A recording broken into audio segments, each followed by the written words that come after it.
রাধে রাধে। একটা কথা আপনাদের সঙ্গে খুব শেয়ার করতে ইচ্ছা করছে জানেন।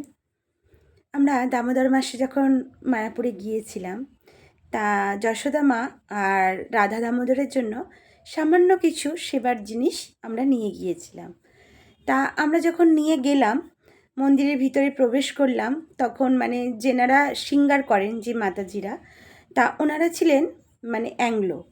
তা ওনাদেরকে গিয়ে আমরা যথাসাধ্য বুঝিয়ে বললাম যে এগুলো আমরা নিয়ে গেছি, তা তাই তেনারা যেন ভগবানকে এবং যশোদা মাকে পড়ান।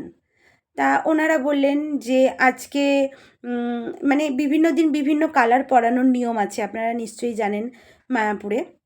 সেরকমই উনি পরপর 2-3টে দিনের কথা আমাকে বললেন যে এই দিন এই কালার পরানো হবে আর কি।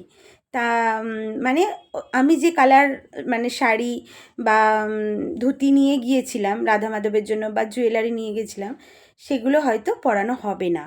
পরানো হবে, কিন্তু 3-4 দিন পরে পরানো হবে। তা সেই মাতাজি আমাকে সে কথাই বললেন। তা এই কথাটা শোনার পরে আমার সঙ্গে আরও 2-3জন মাতাজি ছিলেন আর কি। সত্যি আমার কন্যা ছিলেন সেখানে। তা খুব কষ্ট হচ্ছিল যে খুব আশা করে তো নিয়ে গেছি যে আমাদের সামনে থেকে ভগবান পড়বেন এবং মা যশোদা পড়বেন। খুব গভীর আশা নিয়ে আমরা গিয়েছিলাম, বিশ্বাস করুন। তা যখন এই কথাটা ওনারা বললেন যে পড়াবো, কিন্তু 2-3 দিন পরে পড়াবো, তখন সত্যি বলছি আর চোখের জল আমরা ধরে রাখতে পারিনি।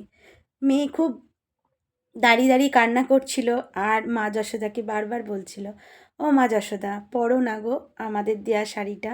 আমাদের কি ক্ষমতা আছে বলো, তুমি হচ্ছ রাজার মা, সমস্ত ব্রহ্মাণ্ডের মালিকের মা, আর আমরা এনেছি সামান্য একটু, মানে যেটা আমাদের কিছু ক্ষমতাই নেই আনার মতো, আপনি কৃপা করেছেন তাই আনতে পেরেছি। বারবার আমি আর আমার কন্যা সন্তান এটাই বারবার বলছিলাম আর কি। হঠাৎ করে অনেকক্ষণ পরে ওনারা ফিরে এলেন, 2 মাতাজি, সাজাবেন বলে আর কি। আমরা যখন ওনাদের বললাম যে তাহলে সিঙ্গার করানো হবে, আমরা কি এখানে থাকতে পারি, উনি বললেন হ্যাঁ ওকে ওকে, এ কথা বললেন। তা আমরা ওয়েট করছিলাম ওই জন্য, আমাদের দেওয়া জিনিসগুলো পড়বেন না শুনেও যে ভগবানের সিঙ্গারটা আমরা অন্তত দর্শন করতে পারবো, এই জন্য আমরা ওখানে ওয়েট করছিলাম মন্দিরের ভিতরে।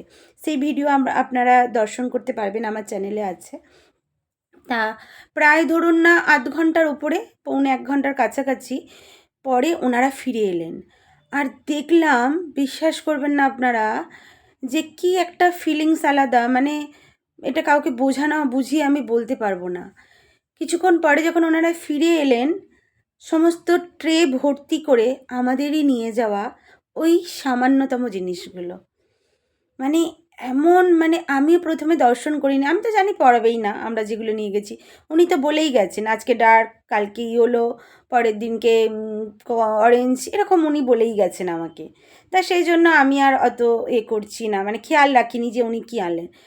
আমার সঙ্গে যে মাতাজি ছিলেন, উনি বলছে ওই যে মাতাজি দেখুন আপনাদের দেওয়া জিনিসগুলোই তো এনেছেন। আমি তো দেখে আমি আর আমার কন্যা চোখে জল ধরে রাখতে পারছি না। এই যে দেখুন, আমরা সামান্য একটা জীব, সমস্ত ব্রহ্মাণ্ডের মালিক যিনি, তার মা যশোদা মা, আমাদের এই যে রিকোয়েস্ট, এই যে আমাদের চোখের জল, উনি কিন্তু বিফলে যেতে দেননি। উনি গ্রহণ করেছেন আমাদের চোখের জল, আর আমাদের নিয়ে যাওয়া সামান্যতম উপহার তিনি গ্রহণ করেছেন। ভিডিওগুলো আপনারা অবশ্যই দর্শন করবেন, খুব ভালো লাগবে আর কি। খুব খুশি হয়েছি। আর এটা ঠিক রাজাপুরে, মায়াপুরে যে রাজাপুরে অবস্থিত, রাজাপুর জগন্নাথদেব যেখানে আছেন, ওখানেও কিন্তু যশোদা মা এবং দামোদরকে আমরা কাছ থেকে নিজের হাতে শৃঙ্গার করতে পেরেছিলাম আর কি, সুযোগ পেয়েছিলাম।